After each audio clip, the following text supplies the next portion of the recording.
Good evening, Dr. Sir. I am Raja, working as executive, coming from Chennai. Before putting my question, I will tell an example, then I will put a question. Scientists invented lot of instruments for human beings. For example, Alexander Graham Bell invented telephone. But at the time of Alexander Graham Bell, a phone is different model. But in our modern 21st century, we are using mobile.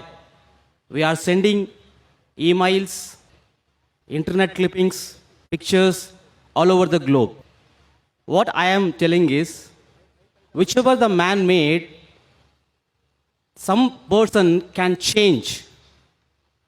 But one thing I understand, though I am a spiritual person, the weekly cycle, that is the 7 days of the week, it's uniformly followed all over the globe. Whether it is India or Afghanistan or USA or Germany or Europe, Middle East, Africa, whatever it is, around 60 billion people following the weekly cycle, that is 7 days, Sunday to Saturday. I think, Dr. G, this 7 days weekly cycle is not created by a human being. I understood the weekly cycle is created by the Almighty Creator.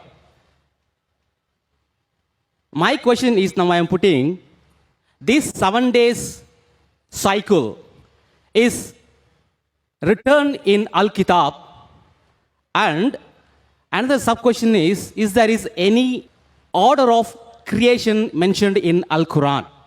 That's all. Brother asked a question that normally when we invent, a human being invents, give the example of Alexander Graham Bell, who invented telephone, but as time keeps on passing, it keeps on changing, and now we have mobile phone, which is different. But these are human creations. But the weekly cycle that we have throughout the world is a creation of Almighty God. It's made by Almighty God. Therefore, it is followed throughout the world. He wants to know that about this creation of the world, is it mentioned in the Quran? Is it mentioned in Al-Kitab?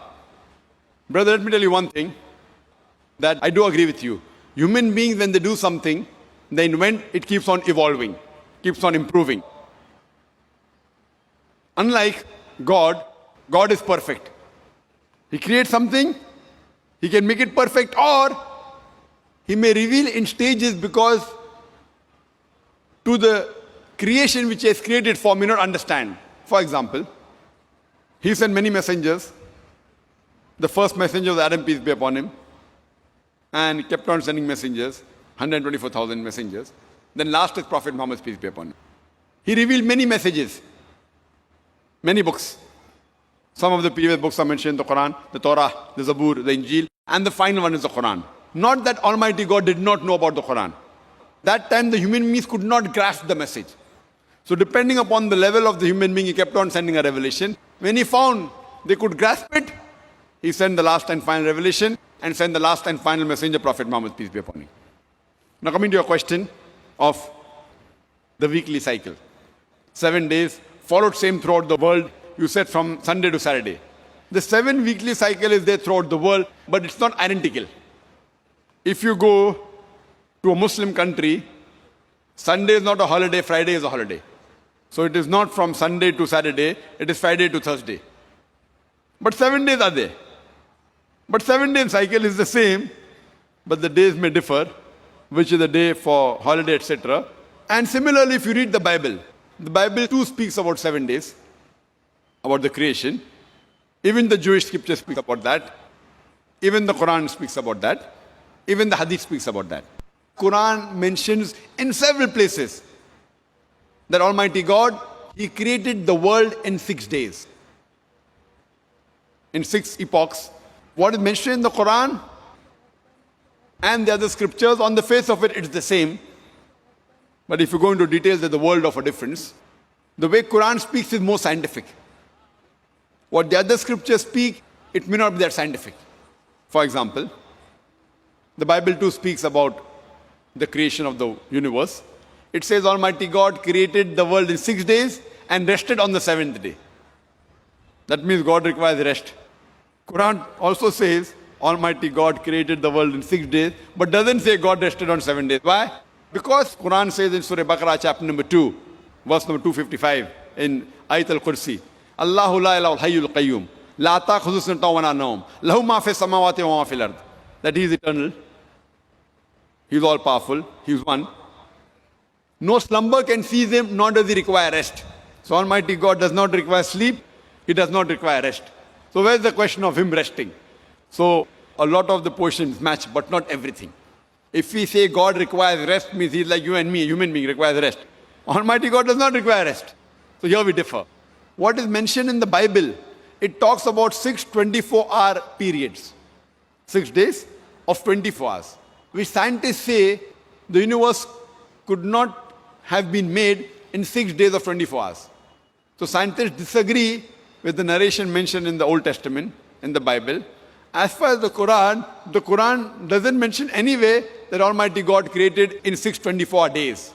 The Arabic word yom, the plural is ayyam mentioned in the Quran, has got two meanings. One meaning of yom is a normal 24-hour day, like how we have. And the other meaning is a period. It can be of any length, like an epoch. And scientists have got no problem accepting that the universe was created in 6 epochs, in 6 long periods. Maybe million years or millions of years, there's no problem. So here we differ. As far as the creation, the Quran has got hundreds of verses which talk about creation. I can give a talk on that. Time does not permit me. I'll just mention a few samples. I said, what does Quran speak about creation? It speaks umpteen number of things. But most of the things what Quran has mentioned, we did not know at that time when the Quran was revealed. When the Quran was revealed 1400 years ago, these things were unknown. For example, today when we ask a scientist, he will tell you. When we ask him, how did our universe come into existence? So he will tell you that initially there was a primary nebula.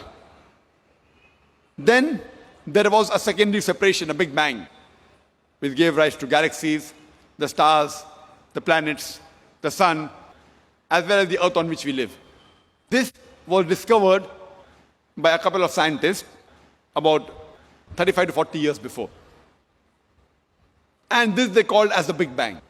Now what was discovered 40 years ago, which the scientists today call as Big Bang, is mentioned in the Quran more than 1400 years ago in Surah Anbiya, chapter number 21, verse number 30, which says that Avalam yaral lazina kafaru. Do not the unbelievers see anna samawati wal arda kanat ratkan ftaknahuma, that the heavens and the earth were joined together and we clove them asunder. Here the Quran speaks about the creation of the universe in a nutshell, that the heavens and the earth were joined together and we clove them asunder. Today what the scientists speak about the creation and calling it the Big Bang is already mentioned in the Quran 14 years ago. Previously we thought that the earth on which we live was flat. Just about few hundred years back, we came to know when Sir Francis Drake in 1577, when he sailed around the earth, he proved that the earth was spherical. Quran mentioned this 1400 years ago in Surah Naziyat, chapter number 79, verse number 30. Wal arda ba'da zalika dahaha. And thereafter, we have made the earth X-shaped. The Arabic word dahaha, one of its meanings is an expanse, and the earth is an expanse.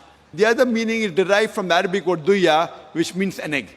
It does not refer to a normal egg, it specifically refers to the egg of an ostrich. And we know that the world is not completely round like a ball, it is flattened from the pole. And if we analyze the shape of an egg of an ostrich, that too is geospherical in shape. Imagine, the Quran speaks about the geospherical shape of the earth 14 years ago. Previously, we thought the light of the moon was its own light. Recently, we came to know in science, 100 years back, 200 years back, that the light of the moon is not its own light, but it's a reflected light.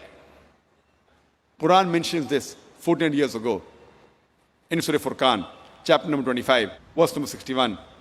that Almighty God has created the constellations in the sky and placed therein a lamp, the sun having its own light and the moon having reflected light or borrowed light.